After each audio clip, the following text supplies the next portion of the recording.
As Bain's Worldwide Managing Director, actually, my job looks very similar to any typical CEO job. I'm responsible for leading teams that develop and execute our global strategy, that manage operations across our 37 offices, that focus on developing new and innovative products and capabilities and bringing those to market, recruiting, attracting, developing, retaining great people and talent, managing the financials of the business, right? Running the income statement, cash flow, balance sheet, even communicating with shareholders. But actually, on some very important dimensions, my job is quite different than the typical CEO of a corporation. Bain & Company is a private partnership. It is owned by the partners, and therefore, I am ultimately accountable to them as the shareholders. Now, they also happen to be the line executives of the business, the people responsible for executing on the front line. Now, I am not their boss. I do not have a command and control management infrastructure. Right? Those 400 partners elected me to serve and support them and the other 4,000 members of our global team. So they don't have to do what I tell them to do. Can you imagine that? So I have to lead through a combination of inclusion, involving people in the decision-making process, inquiry, listening and asking the right questions, insight, using the answer to those questions to set a clear direction for the organization, influence, articulating a clear rationale for a specific course of action, and finally, incentives, making sure that we consistently reward the right behaviors and the right outcomes. So, inclusion, inquiry, insight, influence, and incentives. If it doesn't begin with in, I can't do it. Now, this is what we at Bain call the servant leader model. It's actually the foundation of our leadership model. It applies to me and to every person in the organization who plays a significant leadership role. Now, you might conclude by listening to this description that, oh, this is unique to private partnerships or unique just to professional service firms. Actually, that's not the case at all. There are many, in fact, I would argue most professional service firms and private partnerships are managed with a command and control infrastructure, and they have a leader that fits that mold. Conversely, and more importantly, there are lots of large corporations, both public and private, that are managed and led by servant leaders. In fact, Jim Collins, in his book, Good to Great, profiled these types of CEOs. And in fact, he labeled them level 5 leaders. And honestly, that is really the threshold that I aspire to achieve at some point in my career. So, with the benefit of that is a little bit of context about how I think about leadership. Let me see if I can share with you a few of the lessons that I've learned in working alongside some truly great leaders, both clients and colleagues of mine, and also what I've been able to draw from my own successes and failures as I've worked to refine my leadership skills over the years. And I really think, it's funny, as I was reflecting on this, there are probably 15 important leadership lessons that I could share with you today. But the truth is, most of them are actually really well documented in great books or in case studies you guys are reading, or frankly in the stories and experiences that you share with one another, both inside and outside the classroom. But I think there are 3 leadership principles that are actually not that frequently talked about by the experts, and I think disproportionately explain what separates a truly great leader from the many good ones. Now, the first of these principles is what I like to call authenticity. And quite simply, that is the answer to the question, who am I? Now, how many of you in the last 12 months have asked yourself the question or been asked by others a question like, so where do you want to go?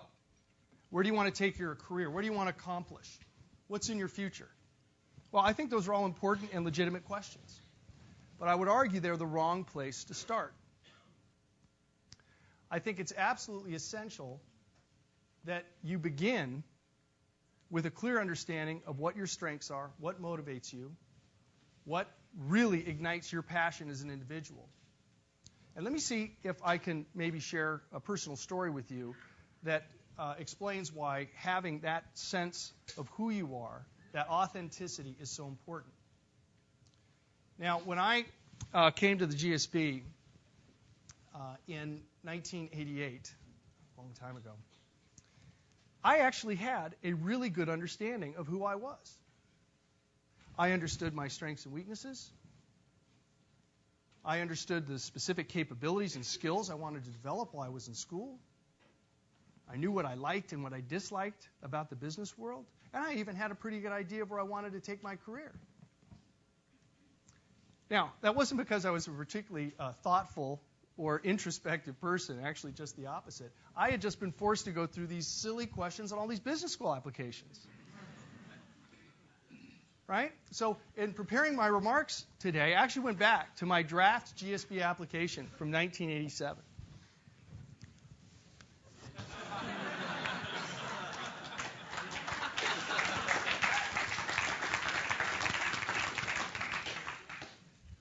And as painful as this is for me,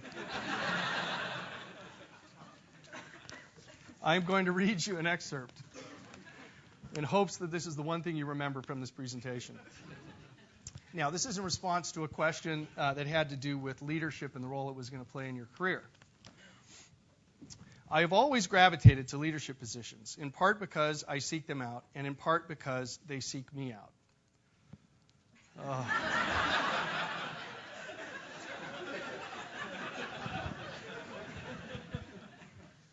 That sounds just a little bit arrogant, doesn't it? Now, while I have not always succeeded in these roles, nice recovery, I have always enjoyed the challenge of leading others. I know from my own experience that I have grown the most when working under people who know how to lead and inspire individuals, teams, and large organizations. My aspiration is to earn a leadership position in the business world that allows me to do the same.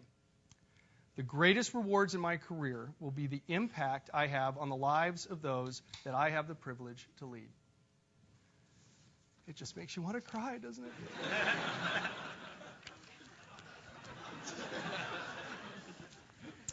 Well, actually, when I read this, it brought tears to my eyes, but not for the reason that you think.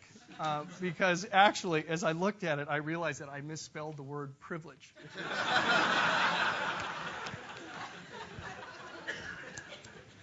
Anyway, so they still let me in, which was great, a miracle, but great. And after slogging through my first year at the Corps, I actually had a fabulous experience over the summer. I worked in the corporate finance and M&A groups at Salomon Brothers in New York.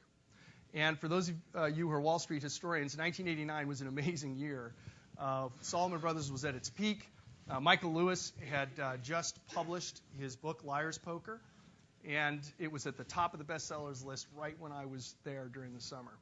So fabulous experience. I met some really, really talented people, and I actually almost accepted a full-time offer before I left New York. But I came back to the business school, and I had the opportunity to take some phenomenal courses. The ones that come to mind in particular are venture capital and entrepreneurship with Pitch Johnson, who is an absolute legend in Silicon Valley.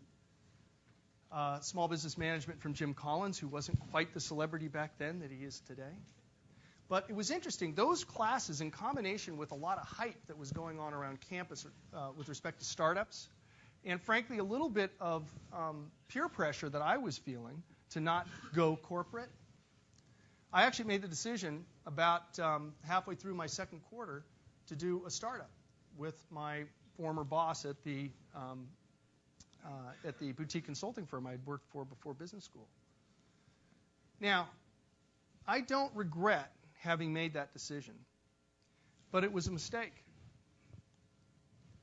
If I had stopped and asked myself the question, who am I, really? What is it that I enjoy doing, what really plays to my strengths, I would not have become an entrepreneur.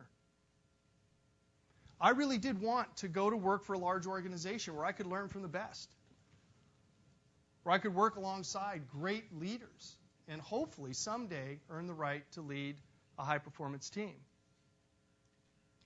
I wasn't being authentic.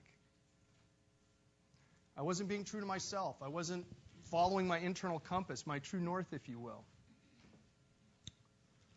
Now, the reason that this is an important lesson, I believe, at least from my standpoint, is that as I was struggling as an entrepreneur, and frankly, a only modestly successful one of the things I realized is that I wasn't really in my zone. You know, I didn't feel like I was really playing to my strengths. I didn't feel like what I was doing was really inspiring me and generating a sense of passion in what I was doing. You know, in some respects, it actually felt like I was running in the sand. You know how that feels? You're running in sand? You know, you're making progress, but you're doing so with twice the effort and at half the pace. Now, don't get me wrong. I learned a lot as an entrepreneur, lessons that I still carry with me today and I think are extraordinarily valuable. But in the end, it really wasn't true to who I was. So when the opportunity in 1993 came up to join Bain & Company, it was very clear to me early on by looking at the organization, its culture, its mission, its people, that suddenly this was a place that really did, in fact, play to my strengths, play to who I was, actually lined up with what I wanted to accomplish, with my own passions and sense of purpose. And so it actually felt like I was coming out of the sand and stepping onto what was a really highly responsive surface, like the Stanford track. And suddenly my strides became more effortless. My pace accelerated. And I was actually training with people who had competed at the highest levels. Now, this is not meant to be an advertisement for Bain. Actually, I'm certain that there were many other organizations where I could have felt a similar level of alignment, or maybe even greater alignment. The point is that it is essential, I think, for all of you, particularly at the stage of career where you are today, to step back for a minute and ask yourself the question, why have you taken 2 years out of what I'm sure are very successful business careers to come to the Stanford Business School? Why have you done that? Make sure that you take inventory of where you are, of what it is you want to accomplish. Don't be lazy. Don't be distracted. Don't be afraid. This isn't a dress rehearsal. Right? This is your life. And you can make a real difference if you're thoughtful about the industry you choose, the business, the company, the team. You can, in a large degree, determine the probability that you're going to be a great leader just by those choices that you make.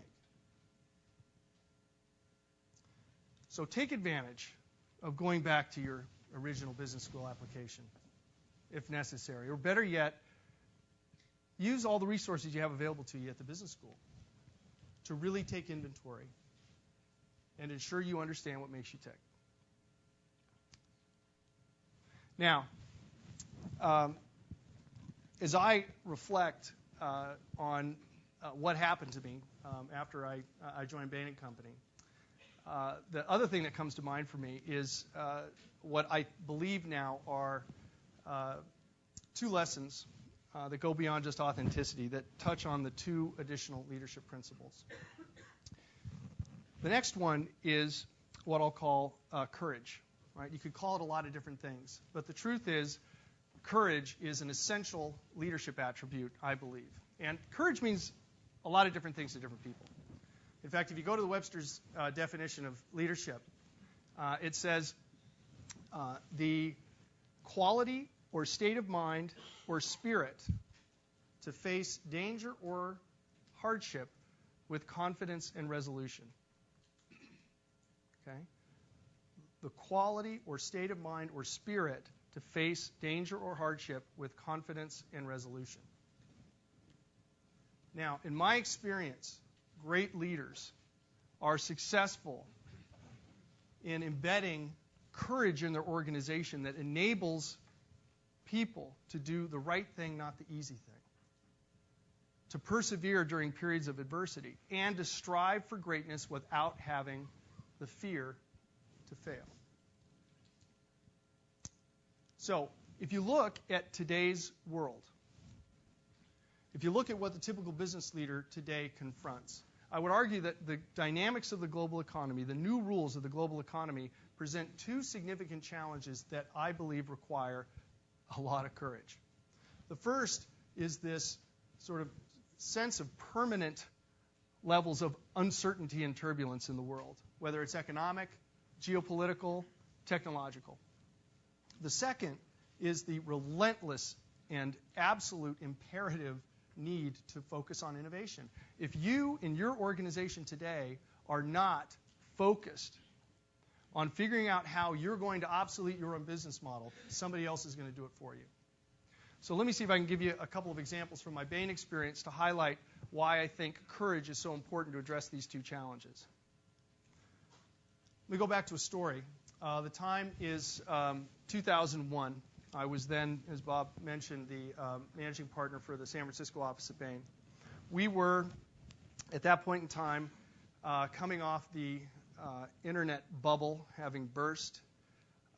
We were in the middle of a recession in the U.S., and then September 11th happened. Our industry was thrown into an unprecedented level of turbulence. It forced many companies like ours to go through significant restructuring, and many companies had to do layoffs for the first time in their histories. Now, under the leadership of John Donahoe, we were actually able to pull together as a team and have the conviction and the courage to invest in our business for the long term. Unlike a lot of our competitors, we didn't do any layoffs. Actually, contrary to that, we invested, doubled down, in fact, on recruiting, on people development, on training, on product development, because we had the courage. And John did an extraordinary job of instilling that courage at all levels of the organization. So despite the fact that the partners were going to experience some severe short-term economic hardship by virtue of this investment, the organization had the will to persevere, even as the headwinds in 2002 got stronger. But because we had the courage, we took full advantage of that period of turbulence. In fact, we hired a large number of partners from many of our competitors to fill key geographic gaps or even specific practice areas where we needed to be stronger. And as a result of having had that courage and the confidence and the belief that John was so effective in instilling in all of us, we ended up coming out of that period with an extraordinary foundation. And in fact, it has propelled what has been a rapid period of growth for us over the last 4 or 5 years. Now, let me shift to the second topic, which is innovation. I'd argue that today you have to have an organization that can continuously and reliably drive innovation, or you are going to be taken over in today's economy. Now, fortunately, at Bain & Company, I joined an organization that had a long track record of innovation. It's core to our mission. And we have a reasonably good track record of a steady stream of business model innovations that challenge the traditional definitions of our industry and really test the boundaries of our own capabilities. If you look at our track record, we have lots of visible successes. Bain Capital, our private equity practice, Bridgespan, our contingency-based pricing model that Bob referenced. But we also have some visible failures. Bain Lab, which is a business incubator that we launched. Evolution, which was an internet operating company that we launched back in 2000 with Kleiner Perkins and TPG. Now, we like to embrace, as any good innovator does, the lessons of failure. And as it turns out, actually the lessons from both Bain Lab and Evolution are the basis for several new business model pilots that we're running today. Our innovation track record is defined by both our successes and our failures. And in fact, we've learned over the years that in fact it's the failures that teach us more oftentimes than our successes. Now, one of the things I will tell you, it's easy to talk about these things, but when you are confronted with the decision or the prospect of real failure, it is really, really hard to stand your ground. It's scary. And so one of the questions is, how do you, in a world where you must continually innovate, you must continue to take risks, how do you ensure that you have an organization that can do that consistently? Well, in my experience, I think there are 3 ingredients to making that happen that are important. The first is you've got to understand whether the innovation is worth it. Is it something that's really going to transform your business? And what really are the costs if you fail? Now, these might sound like obvious questions, but you would be amazed at how many innovation efforts are launched without ever going through that screen. And consequently, many get shut down at the first sign of any adversity. The second ingredient, you have to find champions. At Bain, any time that we launch an innovation initiative, we have to ensure that there are a threshold level of really passionate, influential partners around the business who believe in the idea, who are confident that it can succeed. And this is essential because this is the only way that you create the endurance and the perseverance to power through what are inevitable market resistance or even internal resistance to really innovate about new ideas. And then finally, you have to set reasonable time frames, and you have to be transparent about communicating progress. Innovation is a lot like remodeling a house. It always, no matter how well you plan it, takes twice as long and costs twice as much.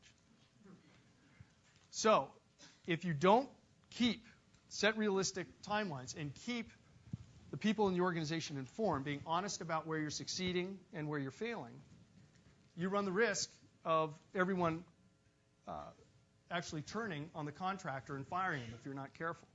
So absolutely essential to keep those 3 ingredients in mind. Now, at Bain, we've been reasonably good, not always as disciplined as we should be, in applying these principles to our business.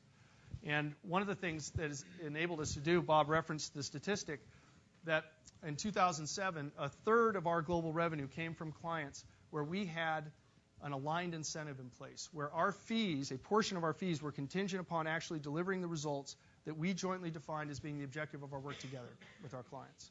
1/3 of our global revenue. Now, nobody else in our industry can say anything close to that. Now, we have by no means achieved our aspiration, and it may take us a long, long time to do so.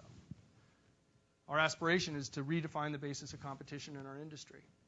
And I consider it one of my primary responsibilities to ensure that the organization continues to have the courage to deliver on that objective. If I'm not willing to put my commitment and my reputation on the line to innovate, then how can I expect others in the organization to do the same? So, first principle, authenticity. Second principle, innovation. The third principle is a topic that is, I think, talked about a lot, but oftentimes misunderstood in its culture. I think all great leaders know that they have to have their hand on the pulse of their organization's culture. They understand the power of culture, and they make it a priority. Now, that sounds simple, but actually it's challenging because unlike a company's strategy or its vision or its operating metrics or its financials, you can't really touch culture. It's not nearly as tangible. In fact, culture really operates in some respects under the surface or in the background, but it is absolutely one of the key determinants of any organization's health. So I was trying to think of a good metaphor to talk about culture and what would really resonate at Stanford, so I chose a tree.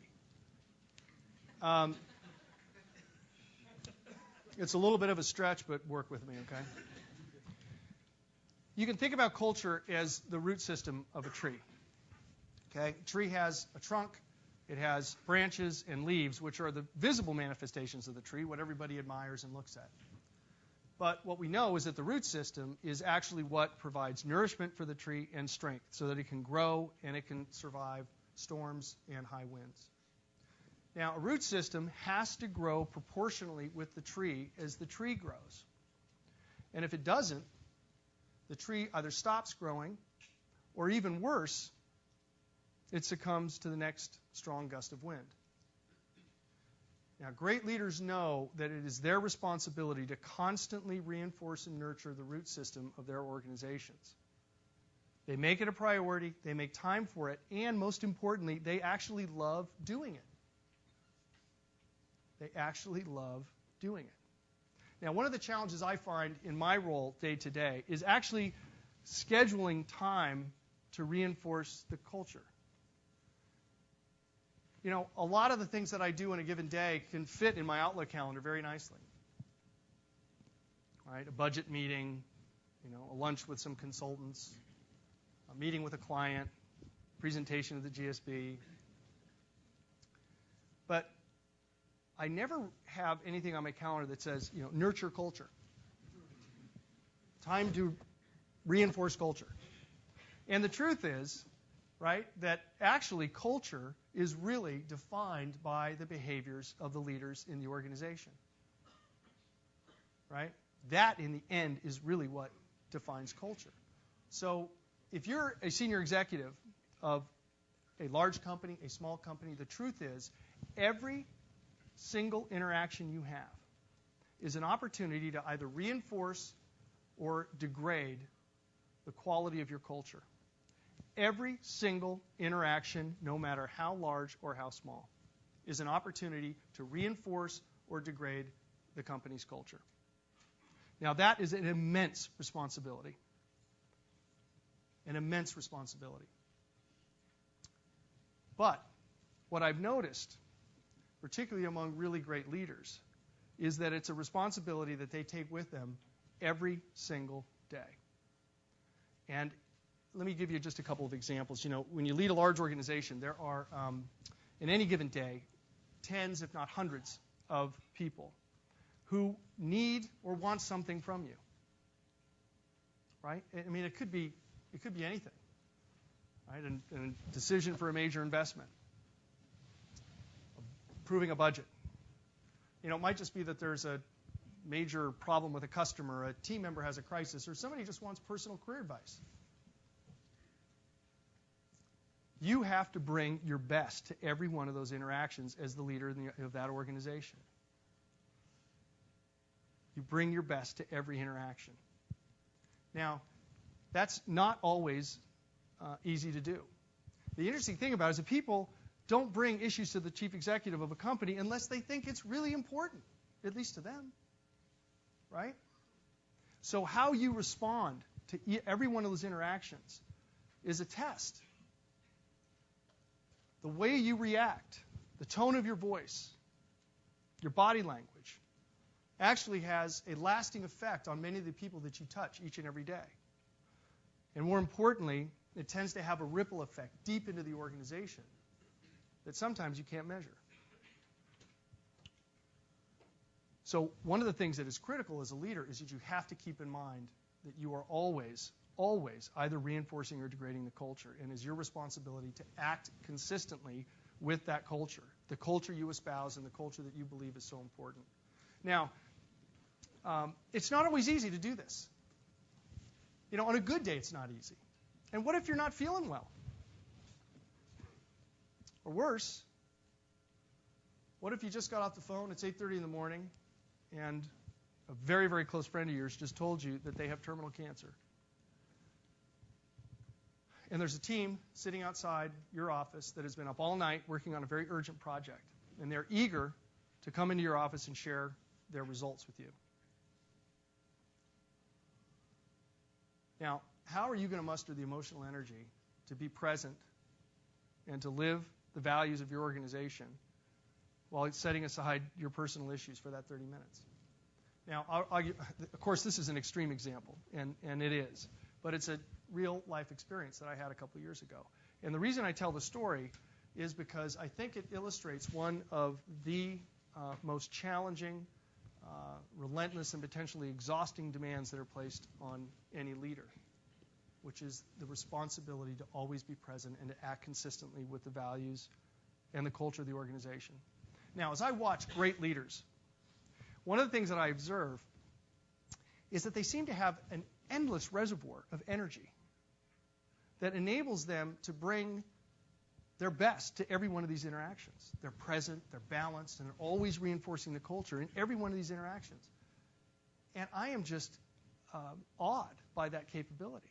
And one of the reasons why, as I've learned over the years, that they can do that is because the act of reinforcing the culture actually generates energy for them. It doesn't drain it. Right? So when the relentless demands of the organization to constantly reinforce the culture descend on them, they're actually gaining strength from it. Fuel, if you will. It gives them the ability to live the culture every day, and by virtue of doing that, establish the authenticity of their leadership. So let me just wrap up my formal remarks with a rather embarrassing story. Not that I haven't already embarrassed myself today, but I'm going to take you back to March 1st of 2005. Now, I actually took over as Worldwide Managing Director, was elected into the position in January of 2005, but I didn't formally take over the job until March 1st. And I happened to be in Tokyo that day. I was meeting with the leaders of our Asia-Pacific business. And the Tokyo office team was going to have a reception that evening that would involve the entire staff of the Tokyo office along with the leaders of our Asia-Pacific region. And I, of course, had prepared for this trip. This is going to be my first official duty as Worldwide Managing Director, and I made sure that I was up to speed on all the appropriate Japanese protocol, and so I was ready. So we go to the reception that night, and unbeknownst to me, there was going to be a very large tea ceremony. It's okay. I'd done my homework. I was worried about being perceived as a culturally insensitive American, so I knew how to bow, when to bow, how to kneel, how I was going to tip the cup, and so forth. So I was all right. So as I stood behind the mat, of course, where the tea ceremony was being placed, I started to take off my brand new loafers. So as you can see, I was really prepared.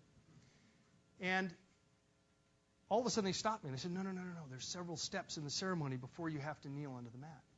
I said, okay, all right, no problem. I can wait. So the ceremony, very elegant, elaborate ceremony, carries on.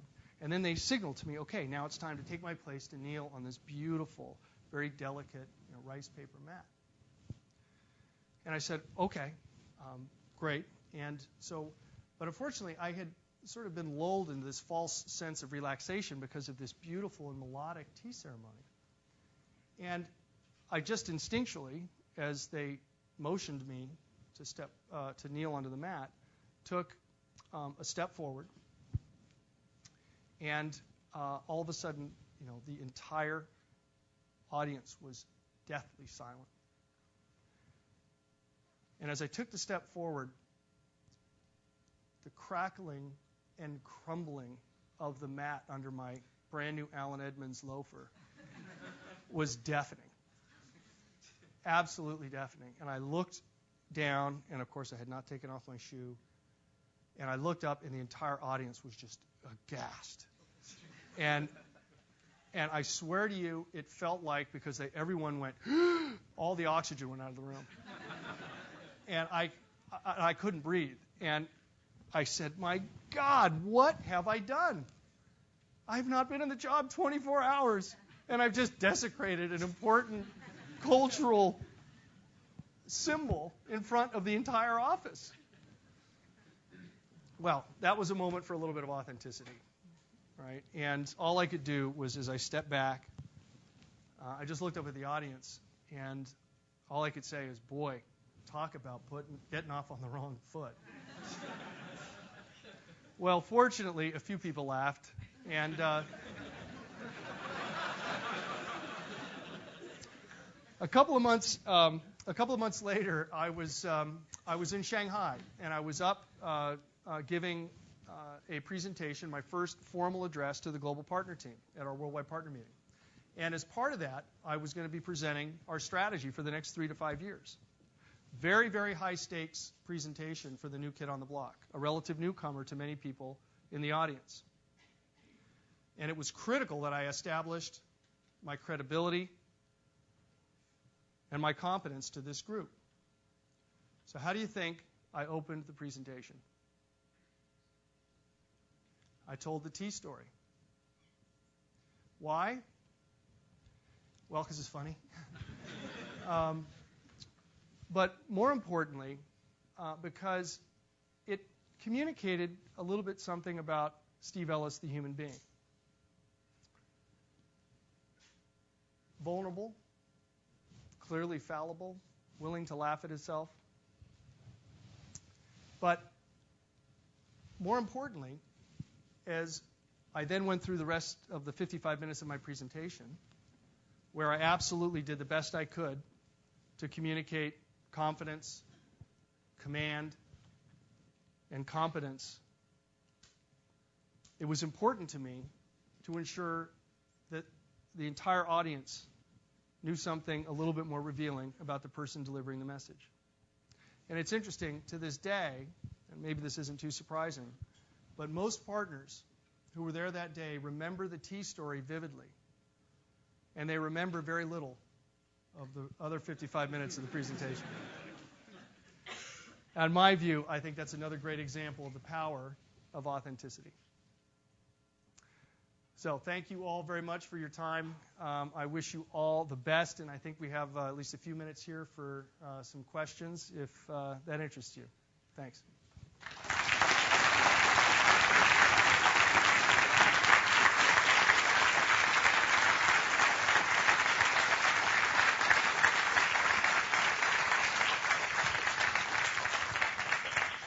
All right, questions from the audience. Yes, please stand up so we can hear you. You mentioned the immense resources we have at GSP. Going along with that, there's so many different events and meetings and everything every single day. How do we decide where we should focus our efforts to become, where we want to go? If we go to a conference, see how to speak, and things like that. Yeah. So the question is, given all the resources at the school, what is it that how do you filter through all that and really focus on a few things that'll make a difference? It's a very, very personal choice, actually. But I would encourage you, outside of just making sure that you get your coursework completed, to make sure that you spend time talking to as many people as you possibly can. Presentations like this are interesting, and you can learn a lot, I think, from listening to to leaders and formal presentations. But I don't think there's any replacement for being able to talk to your colleagues, your classmate, maybe people who are recruiting on campus, who you actually look at and say, hey, there's somebody who I can identify with, somebody who appears to have a similar skill mix to me, same values and beliefs, and somebody who I can really identify with, and really ask them about their experiences, ask them how they made choices, and what has really been effective as they've guided their own career. And I think those tend to be the most insightful conversations.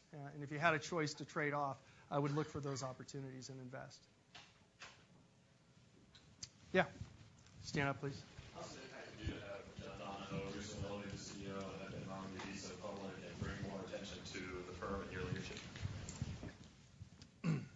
So the question is, with John Donahoe now becoming CEO of eBay and all the visibility around Mitt Romney, what effect has that had in terms of attention on Bain? Or on me, anyway. I actually get asked, not too infrequently, so given all of this and the visibility of it, so what are you going to do next? Are you going to run for office? And the truth is, I, like Mitt and John, are just a few of our very prominent and successful alums. And we're very, very proud of what both of them have accomplished. We admire what they're doing with the skills they developed at Bain. And obviously, they're a big part of the extended Bain family and of our brand and reputation around the world. So I think it's really all quite positive. It raises visibility. I think personally for me, it does generate a lot of speculation and inquiry about what I'm going to do next. And my simple response to that is, I think I have one of the best jobs in the world. and I couldn't imagine doing anything other than this for as long as my partners will have me in this role. So thinking about what I'm going to do next is, frankly, not something that I spend a lot of time doing. Did you have a follow-up? Just wondered what impact it did have then, if not, maybe think about what you want to do next. Well, so the question is, so what impact did it have? I must say, like anybody, I look at the people who have been in my role at Bain & Company, but also many, many other people I've interfaced with, clients, other colleagues, and watch what they've done post their experiences at Bain, and draw sort of enormous interest and curiosity from what they've done. But I don't sort of study the careers of other people beyond just understanding a little bit about their path, because to me, the guide for me, and again, if I've shared anything this morning, it's that the answers actually are right here, right, about what you're going to do. And as long as you're being smart about rounding out your skill set and being true to what it is that you really enjoy and love doing, you're going to migrate to roles, and roles will migrate to you in a way that your career will be really fulfilling and successful. So I have a bit of a fatalistic view of sort of career management, which is, if you just do the right thing, you be mindful, treat everybody with respect, hold yourself to a high ethical standard and performance standard, a lot of things take care of themselves. So it really hasn't changed my view of my career or where I'm headed or really at all. Other questions? Yeah. Can you talk a little bit about when you figured out that you were going to be the next worldwide managing partner, and kind of when did you figure that out, and how did you see yourself kind of moving? Okay, so that's a good question. The question was what were the circumstances around which you found out you were going to be the worldwide managing director, and how did you think about it at that sort of juncture in your career? Well, I'll be honest, I had always, as you could tell from some of what I shared with you today, had an interest and an aspiration to play a meaningful leadership role. But I was doing a lot of that at Bain long before I was tapped on the shoulder to play this role. So, frankly, when the nominating committee, which is the committee that is responsible for facilitating the election process for the worldwide managing director, tapped me on the shoulder and said, John's going to be stepping down, and we want to consider you as one of a small group of partners who are going to be considered to succeed John, it caught me off guard completely.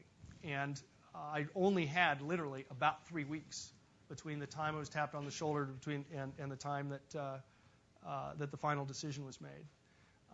It felt right to me. Frankly, it would have felt great if it was somebody else. I would have been very happy. The candidates were phenomenal, and we were lucky to have deep leadership bench at Bain. But I also knew very early on, as I tested this with sort of who I was and what I was prepared to, I had an important conversation with my spouse about what the commitment and the demands would be. But it really didn't take too long for us to say, you know what, this seems like a logical step, and my partners are asking me to serve in this role, and I feel some obligation to do that. So I didn't really overthink it. It felt right. It felt consistent with what might be a next step for me and a role that could add some real value for the partnership, at least in their eyes. Yeah, Megan. Hi. I guess building on that question, what were some of the greatest challenges for you as a leader in transitioning from leading San Francisco to leading the firm overall? So the question, what were some of the challenges from leading just San Francisco to leading the firm as a whole? I think there are two. One is the global nature of the business. Fortunately, my experiences after Japan were a little more smooth as I traveled around the world. And there's no question that the challenge of being able to actually manage your responsibilities as a leader in multiple cultures, in non-English speaking countries, in different religious settings, particularly as we expand our business into places like the CIS in the Middle East and so forth, where it really is different to do business in those places than it is in the U.S. or other Western European or developed economies. That was really challenging. It continues to be one of the most challenging parts of the job, but it's also incredibly exciting. The second thing, I think, was just figuring out how to manage the volume of activity. I mean, one of the things that, for those of you who played, real general management roles, one of the real tricks is how you 80-20, how you filter the millions of things that come in and be comfortable with 80% of the things not getting done or not getting addressed by you because they're the ones that don't really make a difference. It was hard in the early days to have the discipline, and I didn't always do it right, and I still don't today probably, of knowing exactly which things to focus on and which things to allow to be handled by others or, frankly, to just be deferred. And it's sort of a constant stress of the role, and I think over time you develop enough of an instinct and enough confidence in your own judgment that it doesn't create a lot of unnecessary stress and anxiety. But it's a real challenge, and as the firm grows, I continue to be challenged. Just when I think I'm catching up with it, it outpaces me. Maybe just a couple more questions? Yeah. I'm curious, in your role, and particularly as you look at the candidates who come from MBA programs into Bain, what are the gaps in the marketplace? I'm on the faculty here. What can we be doing to better support and better prepare our candidates that they're overcoming the gaps that you and your colleagues see in the marketplace? So the question is, what can the school and the faculty do to ensure that all of you are better prepared to come into the business world and participate, I guess, at Bain & Company or in other businesses? I think, first and foremost, I think that there is a need for a level of pragmatism that, and again, you guys heard my story, right? I came out of the business school, and I love the business school, and I love the curriculum, but I came out, frankly, having been influenced to a large degree by the people around me in a way that I think probably didn't end up in the optimal career decision. Again, I wouldn't trade it for the world, but probably didn't end up in the optimal career decision. And my sense is that there could be potentially more balance in the way that the curriculum gears the students for thinking about their career choices. That it's okay to go into a large company. It's okay to not be the next founder of Facebook. It's okay to aspire to be a general manager, a middle manager, or somebody who runs a factory. And because actually I think that's where you develop honestly some of the best management and leadership skills there are. It may not be the sexiest thing in the world. Consulting goes up and down as being a favorite destination. It ebbs, it flows, it depends on what's happening to the markets. But I think it's just important that the faculty and all the resources at the business school maintain a very, very open mind and try and fight some of the sort of populist beliefs that can sometimes make it hard for students to make good choices. And unfortunately, that manifests itself sometimes in the recruiting process in ways that I don't think reflect well on the school. But I'm a huge believer in the new curriculum, huge, and I think what you guys are doing is going to significantly improve what is already a phenomenal set of credentials as future leaders, current and future leaders. Mr. Ellis, on behalf of the student body, I want to thank you so much for that excellent speech. Yeah, thank you.